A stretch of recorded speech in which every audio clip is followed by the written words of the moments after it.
Audio Jungle.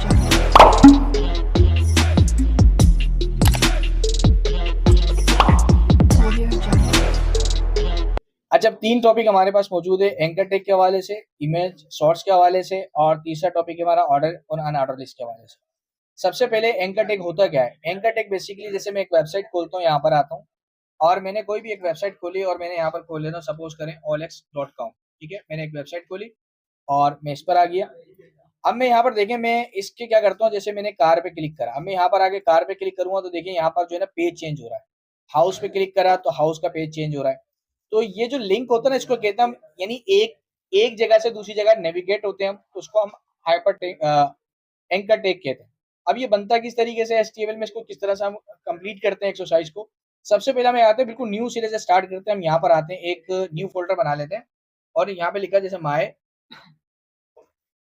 My website. ठीक है, अच्छा अब यहाँ पर आते हैं, हम यहाँ पर सबसे पहले एक VS कोड को ओपन करेंगे, विजुअल कोड को यहाँ पे ओपन करते हैं और अब इसके अंदर एक मैं न्यू वेबसाइट और कुछ न्यू पेजेस बनाऊंगा। ठीक है, अच्छा सबसे पहले हम यहाँ पर आते हैं और यहाँ पर आने के बाद हम क्या करेंगे, मैंने उस फोल्डर को पहले ओपन करूंगा। यहाँ से देखिएगा, मैंने इस फोल्डर को ओपन करूंगा जो मैंने अभी रिसेंटली एक न्यू फोल्डर बनाया है माय वेबसाइट के नाम से। ठीक है, अब इसमें क्या करता हूँ कि मैं इसमें कुछ पेजेस बनाता हूँ और पेजेस बनाने के बाद मैं यहाँ पर आ गया। एक सबसे पहले यहाँ पर आया, मैं इंडेक्स का पेज बनाया, मेन पेज मेरा इंडेक्स का था तो मैंने लिखा index.html। ठीक है, और यहाँ पे बेसिक कोड HTML का मैंने जनरेट करा और इसका मैं एक नाम रख देता हूँ टाइटल का होम पेज, आपको समझाने के लिहाज से।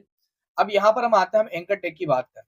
अब मैं यहाँ पर सबसे पहले क्या काम करता हूँ, मैं यहाँ पर आता हूँ और यहाँ पर आके मैंने लिखा जैसे पैराग्राफ, और पैराग्राफ के अंदर लिखा होम, और इसी तरीके से मैं इधर आता हूँ, Ctrl+C Ctrl+V Ctrl+V Ctrl+V। ठीक है, और यहाँ पे मैंने लिखा अबाउट अस, या एक काम करते हैं सर्विस का पेज कर लेते हैं और यहाँ पे करते हैं अबाउट का पेज, अबाउट अस का हो गया। ठीक है, और यहाँ पर हमारे पास हो गया कॉन्टेक्ट अस का पेज। ठीक है, अब देखें, मैं इस फाइल को जब रन करता हूँ, मैं यहाँ पर आता हूँ, अपने इस फाइल को रन करूंगा यहाँ से और मैं इसको ब्राउजर में ओपन करता हूँ तो मेरे पास कुछ पैराग्राफ, 4 पैराग्राफ बनाए। और ये मैं ये चाहता हूँ कि जैसे ही मैं इस पे क्लिक करूँ ना सर्विस पे, तो सर्विस का पेज खुले, अबाउट पे क्लिक करूँ तो अबाउट का पेज खुले, कॉन्टेक्ट पे क्लिक करूँ तो कॉन्टेक्ट का, होम पे क्लिक करूँ तो होम का पेज खुले। अब जाहिर सी बात है, ये मैंने यहाँ पे तो चीजें पैराग्राफ के अंदर लिख तो दी हैं, लेकिन मैं यहाँ पर होम का पेज कौन सा है, मेन पेज हमारा इंडेक्स ही है। अब सर्विस का पेज मुझे बनाना पड़ेगा, तो मैं यहाँ पर कुछ पेजेस और बनाऊंगा। मैंने यहाँ पे लिखा जैसे सर्विस डॉट HTML और इसको एंटर करा और यहाँ पे भी एक बेसिक ऑफ कोड मैंने यहाँ पे रख दिया।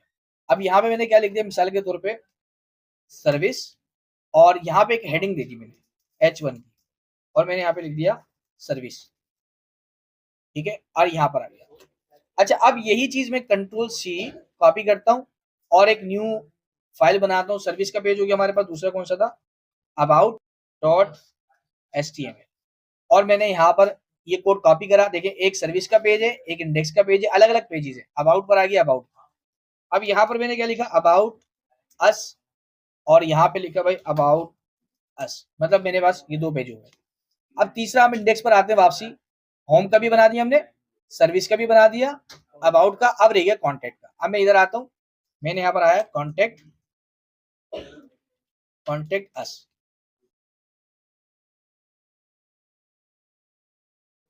contact.html। ठीक है, अच्छा यहाँ पे भी मैंने एक्सप्लेनेशन मार्क लगाया और उसके बाद देन यहाँ पे लिख दिया कॉन्टेक्ट अस। ठीक है, और यहाँ पे एक हेडिंग भी दे दी ताकि मुझे पता चल जाए जब ये पेज ओपन हो तो यहाँ पर मुझे इस पेज को अलग से दिखा रहा हूँ।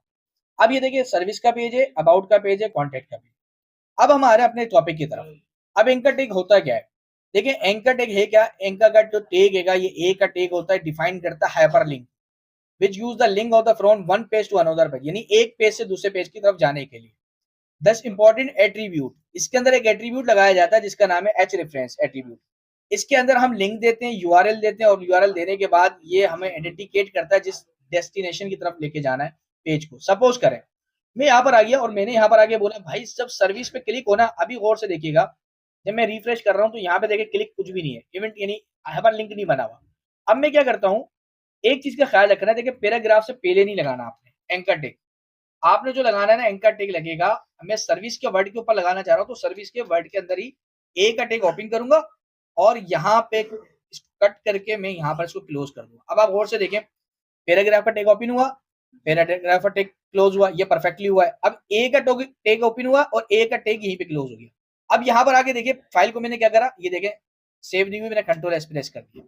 अब मैं यहाँ पर आगे इसको रिफ्रेश करता हूँ, ये मैंने आगे यहाँ पर रिफ्रेश करा, ये देखें जैसे मैंने इसको रिफ्रेश करा तो ये देखें यहाँ पर आता हूँ और यहाँ पे देखें किस पे लगाया था मैंने, सर्विस। अभी देखें माउस लेके जा रहा हूँ, कोई लिंक नहीं बन रहा, ठीक है। अब मैं यहाँ पर आता हूँ, इसके अंदर कौन सा एट्रीब्यूट इस्तेमाल करना है, हमने ये लिखा हुआ a element is use H reference attribute. H reference attribute क्या काम करता है, इंडिकेट करता है लिंक टू द डेस्टिनेशन, यानी दूसरे पेज की तरफ जाएगा ये। अब देखिएगा मैं इसके अंदर क्या एट्रीब्यूट यूज करूँ, एच रेफरेंस का मैंने एट्रीब्यूट लगाया और इसके अंदर कौन सा पेज बता दिया मैंने, ये बता दिया कौन सा सर्विस है ना, ये देखिए सर्विस। अच्छा स्पेलिंग बिल्कुल वही लिखनी है जो आपने वहां लिखी है, सर्विस डॉट एचटीएमएल। अब देखिएगा मैंने इस फाइल को आके सेव करा। अब सेव करने से क्या होगा, जैसे ही मैं सर्विस के पेज पे क्लिक करूंगा तो ये इंडेक्स से स्विच होगा, किस पे चला जाएगा, सर्विस, यानी ये वाला पेज खोल देगा। अब देखिएगा गौर से, अब ये देखें लिंक आ गया ये, अब ये देखें लिंक अभी कौन सा कलर है, ये देखें ब्लू कलर आ रहा है। मैंने इस पे क्लिक करा, ये देखें सर्विस डॉट एचटीएमएल। अब मैं बैक करता हूँ, अब ये देखें, अब देखा आपने लिंक चेंज हो गया, कलर चेंज हो गया। अब इस कलर को भी आप समझ लें, यहाँ पर देखें ये लिखा हुआ है by default link appear the follow all browser. होता क्या है, जब यूजर अनविजिटेड होता है तो क्या होता है लिंक का कलर ब्लू, और जब यूजर लिंक पे क्लिक कर चुका होता है तो क्या होता है पर्पल। अब आप यहाँ पे देखें पर्पल कलर आ गया। अब यहाँ पर हम क्या करेंगे, अबाउट अस पे लिंक बनाएंगे। तो बिल्कुल सिंपल सा वे है, बिल्कुल सिंपल सा तरीकेकार है। मैं इधर आता हूँ और यहाँ पर आने के बाद इंडेक्स पर आता हूँ, यहाँ पे और से देखिएगा मैं क्या करूंगा, मैंने यहाँ पर फिर वही टैग लिखा, ए का टैग लिखा, एंकर टैग, और यहां से हटाकर इसको कंट्रोल एक्स करा। सेम वही प्रैक्टिस है, कुछ भी नहीं करना। यहाँ पे क्या करना है, एच रेफरेंस का टैग लगाना है, एट्रीब्यूट लगाना है सॉरी, और उसके अंदर क्या देंगे आप, अबाउट डॉट एचटीएमएल। बिल्कुल याद रखिएगा, जो पेज का नाम आपने यहाँ रखा है ना वही पेज का नाम यहाँ देंगे, ठीक है। अच्छा अब एक यहाँ पे मैं कुछ कॉमन गलती भी करूंगा, वो भी आपको दिखाता हूँ, और से देखिएगा। मैंने यहाँ पर आगे, अच्छा इधर भी आके मैंने क्या करा, ए का टैग लगा दिया, ये मैंने लिखा ए, और इसको मैंने यहाँ से कट करा और मैंने यहाँ पर आके इसको क्या करा, पेस्ट कर दिया। अब यहाँ देखिएगा, यहाँ पर आके मैं क्या कर रहा हूँ, एच रेफरेंस, और एच रेफरेंस के अंदर मैंने यहाँ पर आके क्या लिख दिया, कॉन्टेक्ट अस डॉट एचटीएमएल। अच्छा इसको भी हम इसको किससे लिंक करेंगे, इसको जो हम लिंक करेंगे इंडेक्स से करेंगे, क्योंकि होम का पेज का नाम हमने क्या रखा हुआ है, इंडेक्स रखा हुआ है। तो मैं यहाँ पर आके क्या लिखूंगा, इंडेक्स डॉट एचटीएमएल। अब देखिएगा अबाउट अस पे क्लिक करेगा, अबाउट अस का, कॉन्टेक्ट अस पे क्लिक करेगा, कॉन्टेक्ट अस का, अबाउट पे क्लिक करेगा तो अबाउट अस का। अब मैं पेज को आके रिफ्रेश करता हूँ, देखें इन दोनों पे मैंने विजिट किया हुआ है मैंने। अब देखिए कॉन्टेक्ट पे क्लिक करता हूँ, ये कॉन्टेक्ट का पेज खुल गया, बैक पे वापसी गया और मैंने किस पे क्लिक करा, अबाउट पे क्लिक करा, ये देखें अबाउट का पेज खुल गया। अच्छा अब यहाँ पे एक चीज गौर से देखिएगा, मैं कॉमन मिस्टेक यहाँ पे करके दिखा रहा हूँ। मिस्टेक बेसिकली वो नहीं है, लेकिन आप इसको थोड़ा सा अवॉइड करें। देखें अबाउट अस का पेज, फाइल का नाम क्या है, अबाउट डॉट एचटीएमएल। अब मैं क्या करता हूं, यहां पर आता हूं और अबाउट अस, बीच में आपने देखा क्या किया मैंने, स्पेस दे दिया। अब यहाँ पे भी क्या होगा, ऐसे ही देना पड़ेगा, अबाउट अस स्पेस। अब यहाँ देखिएगा जब मैं इसको आके रिफ्रेश करता हूँ पेज को, यहाँ पे और से देखिएगा जब मैं अबाउट पे क्लिक करूंगा, देखा आपने ये चीज, ये वैसे आप कर तो सकते हैं, लेकिन कल को आप जो डायनामिक वेबसाइट बनाएंगे ना, तो मैंने आपको पहले क्लास में भी बताया था कि यहाँ पे इश्यूज आ जाते हैं। तो मैं आपको अवॉइड करूंगा कि आप ऐसा नाम ना रखें, बल्कि अगर आपने रीनेम करना है तो किसको करें, या तो डैश लगा दें, या फिर आप इस तरह का डैश लगा दें, या फिर आप इसको हटा दें, ताकि वो परसेंटेज का सिंबल्स इसके अंदर। अच्छा यहाँ देखें, तो ये चीज आपको समझ में आ गई होगी। तो मैं यहाँ से हटा के वापसी इसको जो है ना रीनेम कर देता हूँ, वापसी रीनेम चेंज कर रहा हूँ इसका, ठीक है। तो मैंने ये इसको हटा दिया, ठीक है। तो यानी आपको बेहतर तरीके से समझ में आ गया होगा भाई पेजेस किस तरीके से लिंक कर रहा है। अब आपने एक चीज यहाँ पे गौर से देखी, देखिए पेज इंडेक्स डॉट एचटीएमएल, जब मैं अबाउट पे क्लिक कर रहा हूँ ना, ओके अच्छा वहां पे मैंने लिंक चेंज नहीं किया शायद, देखें अबाउट अस में देख लें आप, वो आ रहा है, मेरे को वहां से भी हटाना पड़ेगा ना। तो मैंने अबाउट डॉट एचटीएमएल, अच्छा देखिए फाइल सेव नहीं है, देख रहे हैं आप। तो मैं फाइल को क्या करूंगा, सेव करूंगा। अब ये सेव जैसी मैंने करा, वापसी आता हूँ, बैक करता हूँ, रिफ्रेश करता हूँ, ये देखिएगा अबाउट का। अच्छा अब एक चीज देखिएगा, अब हो क्या रहा है, सर्विस पे जा रहा हूँ तो सर्विस का पेज खुल रहा है, मुझे बैक करना पड़ रहा है। मैं कॉन्टेक्ट पे जा रहा हूँ तो कॉन्टेक्ट का पेज खुल रहा है, मुझे क्या करना पड़ा, बैक करना पड़ा। मैं चाहता हूँ कॉन्टेक्ट पे क्लिक करो तो वहां पे भी ये लिंक नजर आए। तो मैं क्या काम करूंगा, सिंपल सा क्या करूंगा, इसको कॉपी करूंगा, और मैंने इसको यहाँ पे कॉपी करा, किस पेज पे, इंडेक्स पे कॉपी करा, और यहाँ पे क्या कर दिया, इधर पेस्ट कर दिया, और इसको सेव करा फाइल को, सर्विस पर आया, सर्विस पे पेस्ट कर दिया, ठीक है। अब ये सर्विस पे भी हो गया, और मैं अबाउट पर आया, अबाउट पे भी पेस्ट कर दिया। अब मैंने ये वाला जो लिंक थे एक बार बना के इस पे पेस्ट कर दिए, इस पे इस पे इस पे। अब ये सब फाइलों को मैंने क्या करा, सेव कर लिया। सेव करने के बाद अब देखिएगा, रिफ्रेश करो, अभी मैं कौन से पेज पर हूँ, index.html पे। कॉन्टेक्ट पे जा रहा हूँ, ये देखिए contact.html, इधर भी लिंक आ रहा है। सर्विस पे जा रहा हूँ, देखिए सर्विस का पेज खुला, ये सर्विस का पेज आ गया। होम पे जा रहा हूँ, होम के पेज में वैसे लिंक बने हुए। तो कॉन्टेक्ट पर आ रहा हूँ, कॉन्टेक्ट का पेज खुल रहा है। तो ये जो टॉपिक था ना हमारा, ये टॉपिक था, हमने किसको समझा, एंकर टैग को समझा। तो अभी देखें, अब जो है ना हमारा नेक्स्ट जो है ना हमारा टैग है वो IMGSR सोर्स का टैग है। अच्छा, ये करता क्या है टैग है, ये बेसिकली इमेज का टैग है जो कि यूज होता है, आप अपने HTML के पेज में एक पिक्चर को ऐड करना चाह रहे हैं, ठीक है, यानी पिक्चर्स को लगाना चाह रहे हैं। अब मैं आता हूँ अपनी डायरेक्टरीज में, अब मैं चाहता हूँ यार ये जो मेरा पेज है ना इंडेक्स का, यहाँ पे इस जगह पे मैं कोई पिक्चर लगाना चाह रहा हूँ, तस्वीर लगाना चाह रहा हूँ। तो मैं यहाँ पर एक चीज क्रिएट कर दूं कि देखें, जब आप तस्वीर लगाते हो ना तो हम तस्वीर के लिए एक डायरेक्टरीज बनाते हैं। मैं यहाँ पर आ जाऊंगा, एक न्यू फोल्डर क्रिएट करूंगा, मैं यहाँ पर इसका नाम रख दूंगा इमेजेस, ठीक है। अब इससे क्या होगा, गौर से यहाँ पे आगे देखिएगा, तो यहाँ पर अगर आप देखेंगे ना इसकी डायरेक्टरी में क्या फोल्डर क्रिएट हो गया, इमेजेस। अब इसके अंदर जो मेरी वेबसाइट में पिक्चर्स है ना, वो जो भी इस्तेमाल कर रहा हूँ वो सारी किस फोल्डर में रखूंगा, इमेजेस के फोल्डर में रखूंगा। अब मैं यहाँ पे क्या काम करता हूँ, इंटरनेट से एक पिक्चर उठा लेता हूँ कोई सी भी, और यहाँ पर आके मैं जैसे कोई वेबसाइट से डाउनलोड कर लेता हूँ पिक्चर। मैं एक इमेज कोई से भी सर्च कर लेता हूँ, ठीक है। मैं यहाँ पर आया, और यहाँ पर आके मैंने ठीक है, मैंने यहाँ पर इस पर क्लिक कर दिया। अब ये मेरे पास कुछ पिक्चर्स आ जाएंगे, ठीक है। अब मैं सोचता हूँ कि यार ये जो पिक्चर्स है ना, ये मैं लगाना चाहता हूँ अपनी वेबसाइट्स में। तो मैंने इसको यहाँ से ओपन करा, ओपन करने के बाद इसको मैंने सेव करा, और सेव करने के बाद मैं इसको अभी फिलहाल डेस्कटॉप पे सेव कर रहा हूँ, ठीक है।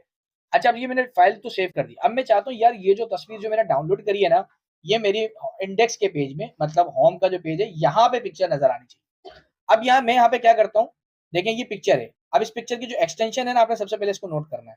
ये देखें एक्सटेंशन क्या है, JPG फाइल, ठीक है। तो मैं एक काम करता हूँ, सबसे पहले इस फाइल का नाम चेंज कर देता हूँ। मैंने इस फाइल का नाम रख दिया मिसाल के तौर पे pic1, जो भी नाम रखना आप रख दें। अब मैं इसको यहाँ से कट कर दूंगा, मतलब मैंने डाउनलोड करा था, मैंने इसको कहाँ सेव करूंगा, इमेजेस के अंदर। बहुत सिंपल सी बात। अब जितने इमेजेस आप अपनी वेबसाइट में यूज कर रहे हैं वो आप यहाँ पे जाके इस्तेमाल करेंगे। अब इसकी एक्सटेंशन नोट कर लीजिएगा, JPG फाइल, हो सकता है आप PNG उठाएं या जिफ उठाएं, जो भी उठाएं। अब ये फाइल इसके अंदर है, और मैं चाहता हूँ ये मेरे होम के पेज में लगे। अब मैं आऊंगा अपने होम को टारगेट करूंगा, मैं सबसे पहले इसको यहाँ पे आके सेव करता हूँ। अब मैं ये टैग का इस्तेमाल करूंगा, कौन सा टैग का इस्तेमाल करूंगा, IMG का टैग का इस्तेमाल करूंगा। अब IMG का टैग का इस्तेमाल करने पर मैं यहाँ पे क्या करता हूँ, लिखता हूँ IMG। अच्छा, अब ये जो टैग है ना, ये इस तरीके से क्लोज होता है, ठीक है। अच्छा, अब इसमें एक एट्रीब्यूट इस्तेमाल होगा, एट्रीब्यूट कौन सा इस्तेमाल होगा, इधर आते हैं, ये देखें, ये लिखा हुआ है IMG2 रिक्वायर्ड एट्रीब्यूट। दो एट्रीब्यूट इसके अंदर रिक्वायर्ड होते हैं। पहला होता है SRC का मतलब है इमेज का पाथ दो, यानी इमेज किस लोकेशन पे पड़ा हुआ है। अब हमारी जो लोकेशन है ना इमेज में, इमेज की जो लोकेशन है वो देखिए किसमें है, इमेजेस के फोल्डर में। और ये इंडेक्स की फाइल मेरी यहाँ पे रखी हुई है, और इमेज किस में रखा हुआ है, इमेजेस के फोल्डर में। तो इमेजेस के फोल्डर के लिए मैं क्या करूंगा, SRC का इस्तेमाल करूंगा। अब मैं यहाँ पे सबसे पहले इमेज पड़ा हुआ है इमेजेस में, तो मैं यहाँ पे फोल्डर का नाम लिखूंगा, देखा आ गया इमेजेस। अब इमेजेस के अंदर खुद उसने डिटेक्ट कर लिया कि इस फोल्डर के अंदर एक इमेज पड़ा हुआ पिक1। या अगर आपको सजेस्ट नहीं करा, आप खुद मैनुअली टाइप कर लीजिएगा, इमेजेस के फोल्डर के अंदर पिक1 और एक्सटेंशन क्या, .jpg। अब देखिए इस फाइल को मैं क्या कर रहा हूँ, सेव कर रहा हूँ, Ctrl+S प्रेस किया, यहाँ से सेव कर लें आप। और इसको मैं जब रन करूंगा, देखिएगा पिक्चर्स। अब ये देखें, ये पिक्चर्स जाहिर सी बात है काफी बड़ी पिक्चर है, मैंने डाउनलोड करी है, तो मैं इसकी विड्थ और हाइट CSS के थ्रू भी दे सकता हूँ, और HTML के एट्रीब्यूट के थ्रू भी दे सकता हूँ। अब ये देखिए तस्वीर मुझे इतनी बड़ी नजर आ रही है, स्क्रॉल कर रहा हूँ। अब मैं चाहता हूँ नहीं यार, इसकी जो पिक्चर्स है ना, ये थोड़ी सी छोटी होनी चाहिए, तो मैं यहाँ पे एक एट्रीब्यूट और इस्तेमाल करूँ, विड्थ का। विड्थ को मैंने बोला 200।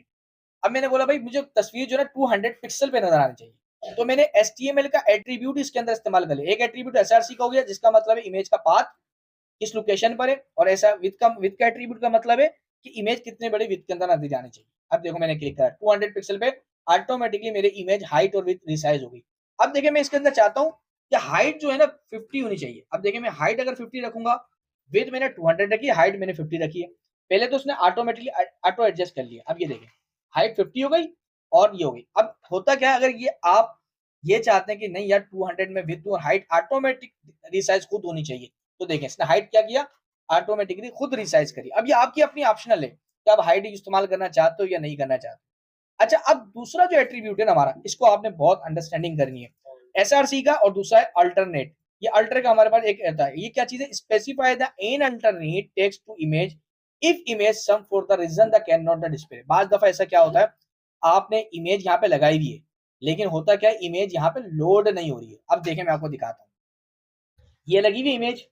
अब सपोज करें इस इमेज का नाम रख देता हूँ 1 2 3, यहाँ पे 1 2 3 के नाम से इमेज है, नहीं है ना। अब ये देखिएगा, गौर से देखिएगा, मैं इस फाइल को सेव कर रहा हूँ, मेरे पेज में क्या होगा, ये देखिए ये आ जाएगा, ये इस तरह का एक आइकॉन है। इसका क्या मतलब है, इमेज डिस्प्ले नहीं हो रहा। अब मैं इधर आता हूँ ना, ये क्या लिखा हुआ है, ये लिखा if the image for some reason can not display, यानी बाद दफा ऐसा होता है कि इमेज आपका डिस्प्ले नहीं होता।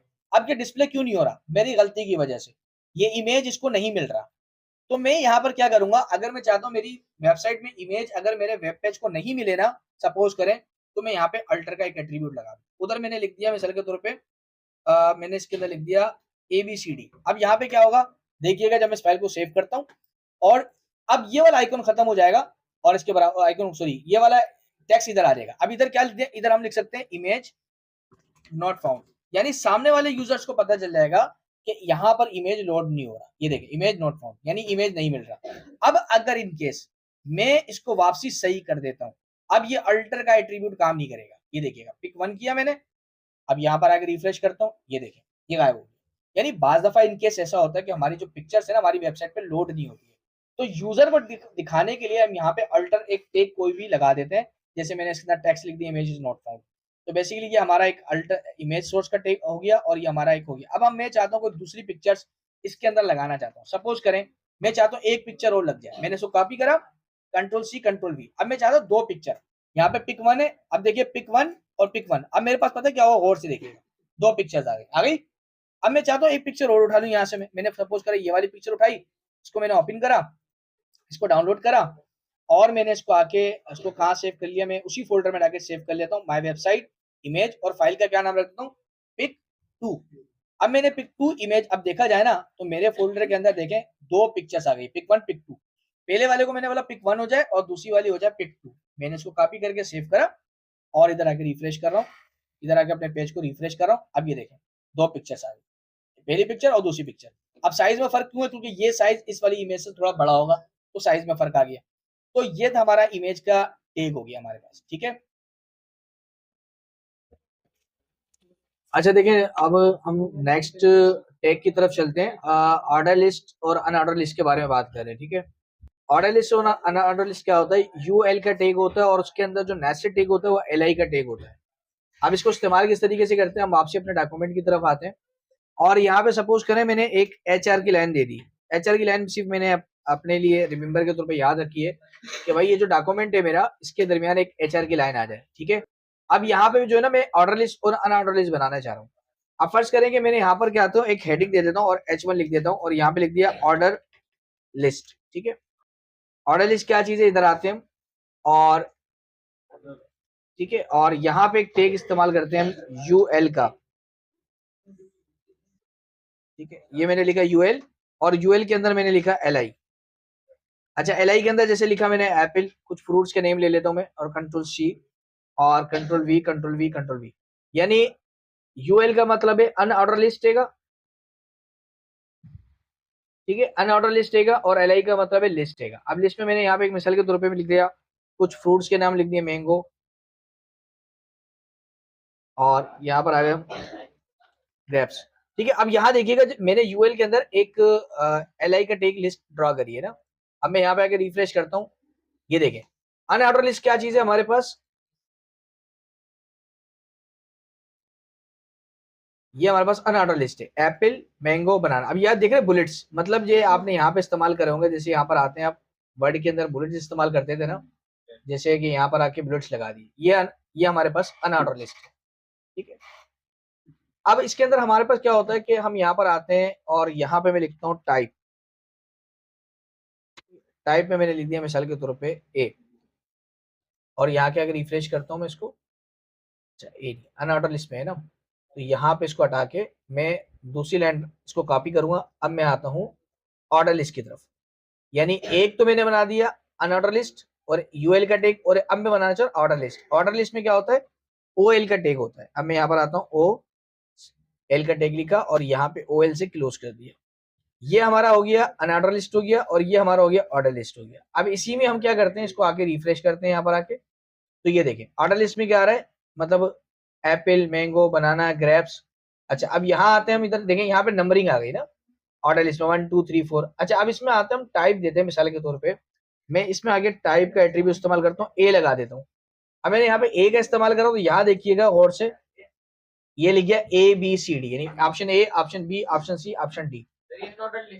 ये ऑर्डर लिस्ट है, होगा मतलब ऑर्डर लिस्ट नंबरिंग, नंबरिंग आएगा। ऑर्डर अनऑर्डर लिस्ट में मतलब न्यूमेरिक टाइप आएगा 1 2 3 या रोमन में आएगा, हाँ ए बी सी डी। और ऑर्डर लिस्ट में सिर्फ बुलेट्स आते हैं, ठीक है।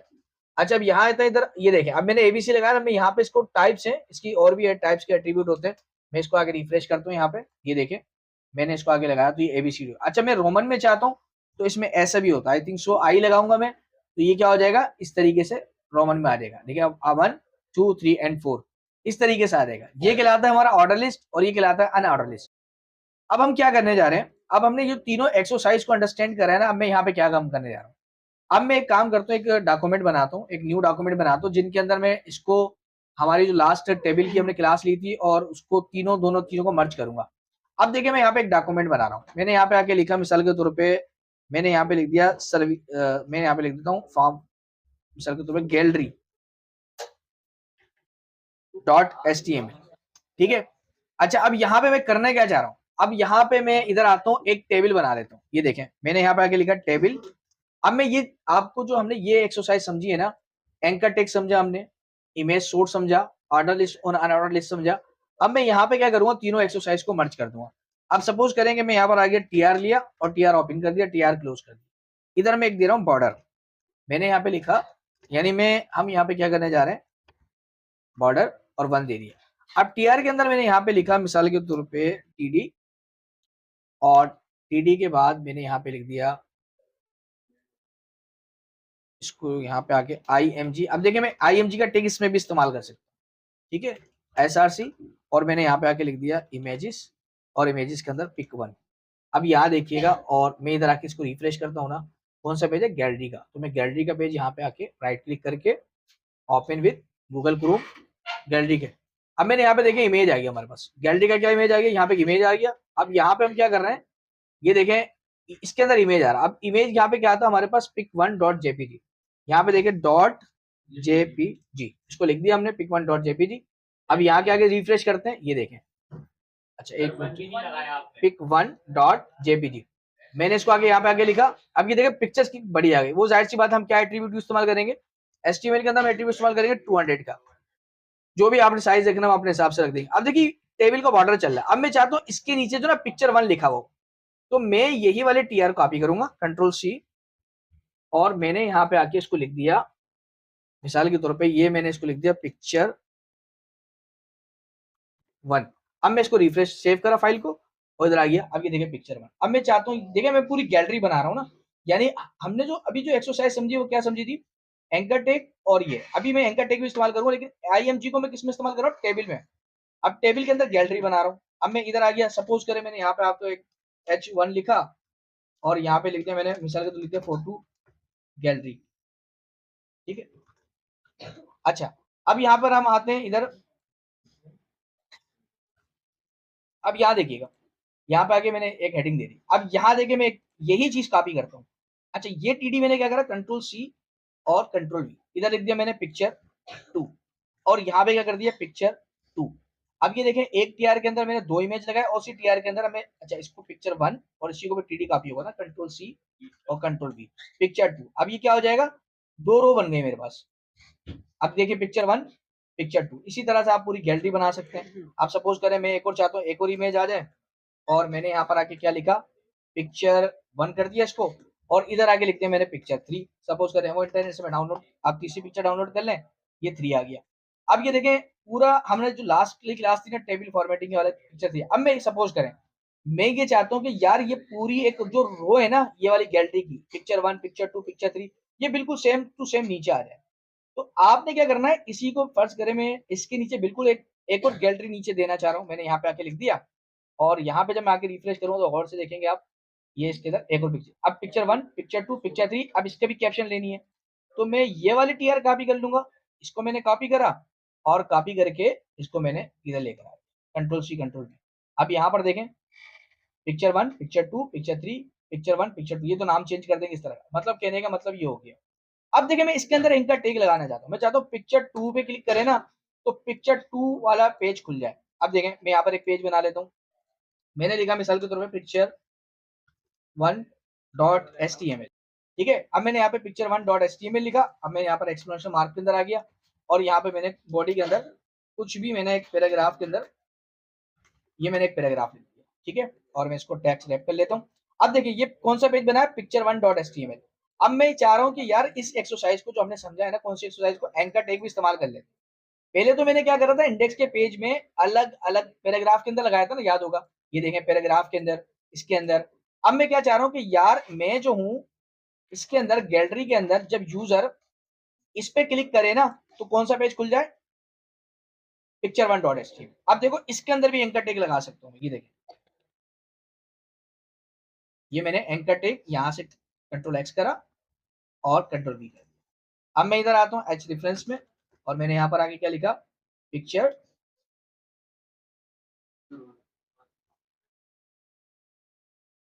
Picture 1.html।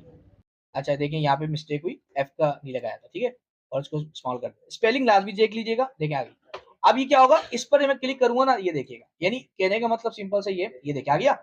यानी एंकर टैग जरूरी नहीं है कि आप इसके अंदर लगाओ। अब एंकर टैग तो आप किसी में भी लिंक लगा सकते हैं। अब मैंने देखो पिक्चर 1 पे क्लिक करा ना, ये देखो पिक्चर 1.html का पेज, देखें वही पैराग्राफ आ गया जो मैंने लिखा था। यानी अभी मैंने किस पे लगाया, इसके ऊपर एंकर टैग बनाया। अब मैं पता क्या चाहता हूँ, इस वाली तस्वीर के ऊपर भी एंकर टैग लगाऊं, इस पे क्लिक करूं तो कौन सा पेज खुल जाए, पिक्चर 1 वाला। अब ये देखिएगा, अब इस मैं चाहता हूं इस तस्वीर पे यूजर क्लिक करे ना तो ये वाला पेज खुल जाए, कौन सा पेज खुल जाए, फर्स्ट करें अबाउट का पेज खुल जाए। अब देखें मैं यहां पर आगे क्या लिखूंगा, मैंने ए का टैग ओपन करा,